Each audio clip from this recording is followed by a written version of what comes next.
saya Novita Yani dari Program Studi Ekonomi Syariah semester 3 dengan NPM 230261014. Sebelumnya terima kasih kepada Bapak Dosen Mahfud Fauzi selaku dosen pengampu pada mata kuliah Ilmu Kalam. Di sini saya akan memaparkan materi tentang dasar-dasar ilmu kalam dan sejarah kemunculan persoalan kalam. Dengan materi yang pertama yaitu nama dan pengertian ilmu kalam. Ilmu kalam adalah ilmu yang membahas soal-soal keimanan dan bagaimana menetapkan kepercayaan-kepercayaan keagamaan. Ilmu kalam biasa disebut dengan beberapa nama, diantaranya yang pertama ilmu usuluddin, yang kedua ilmu tauhid, yang ketiga fikih al-akbar, yang keempat teologi Islam. Ilmu usuluddin disebut sebagai ilmu kalam karena ilmu ini membahas tentang pokok-pokok agama atau usuluddin. Yang kedua, ilmu tauhid disebut sebagai ilmu kalam karena ilmu ini membahas tentang keesaan Allah Subhanahu wa taala dan di dalamnya juga dikaji pula tentang asma-asma Allah. Yang ketiga adalah al-fiqh al-akbar. Istilah ini diberikan oleh Abu Hanifah karena di dalamnya membahas tentang hal-hal yang sangat penting atau akbar yaitu besar yang berkaitan dengan istilah keyakinan ataupun pokok-pokok agama. Selanjutnya yang terakhir ada teologi Islam.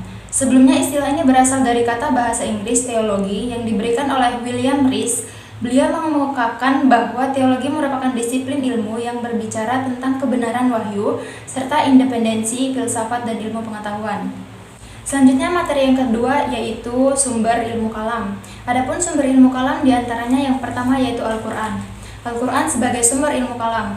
Al-Quran banyak membahas tentang hal-hal yang berkaitan dengan masalah ketuhanan. Contohnya yaitu dalam Quran surah Al-Ikhlas ayat 3-4. Ayat ini menunjukkan bahwa Tuhan tidak beranak dan tidak pula diperanakan. Bahkan tidak ada sesuatu pun di dunia ini yang tampak sekutu atau sejajar dengannya. Yang kedua yaitu hadis. Terdapat pula hadis yang dipahami sebagian ulama sebagai prediksi-prediksi Nabi, yaitu prediksi akan muncul golongan-golongan dalam ilmu kalam di antara hadis yang berkaitan dengan hal ini. Bahwa Rasulullah SAW pernah bersabda, orang-orang Yahudi akan terpecah belah menjadi 71 golongan, orang-orang Nasrani akan terpecah belah menjadi 72 golongan, dan umatku akan terpecah belah menjadi 73 golongan. Hadis riwayat Abu Dawud, Ibnu Majah, dan Ahmad. Kemudian yang ketiga, pemikiran manusia. Pemikiran manusia dalam hal ini berupa pemikiran umat Islam. Bentuk konkret atau nyatanya dari penggunaan pemikiran umat Islam sebagai sumber ilmu kalam adalah dengan jalan ijtihad yang dilakukan oleh para mujtahid. Dan materi selanjutnya yaitu tentang sejarah munculnya persoalan kalam. Sejarah munculnya persoalan kalam pertama kali dipicu oleh persoalan politik. Persoalan politik yang dimaksud yaitu menyangkut peristiwa pembunuhan Utsman bin Affan yang berujung pada penolakan Muawiyah atas kekhalifahan Ali bin Abi Thalib.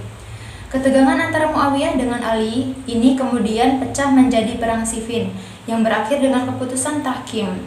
Sikap Ali yang menerima tipu daya Muslihat Amr al-As, yaitu utusan pihak Muawiyah dalam tahkim, membuat sebagian besar pasukan meninggalkan barisan Ali dan pasukan ini dikenal dengan nama Khawarij. Dan sebagian besar lagi masih ada yang mendukung Ali. Pasukan ini disebut pasukan Syiah. Selepas dari itu muncullah persoalan kalam. Persoalannya yaitu siapa yang kafir dan siapa yang bukan kafir. Dalam arti siapa yang keluar dari Islam dan siapa yang masih tetap dalam Islam. Sehingga dari persoalan tersebut timbullah 3 aliran teologi dalam Islam.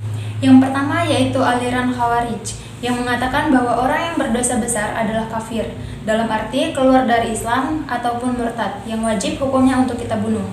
Yang kedua yaitu aliran Murji'ah yang menegaskan bahwa orang yang berdosa besar adalah orang yang tetap mukmin dan soal dosa yang dilakukannya itu terserah kepada Allah Subhanahu wa taala yang memutuskannya, mengampuninya atau tidak.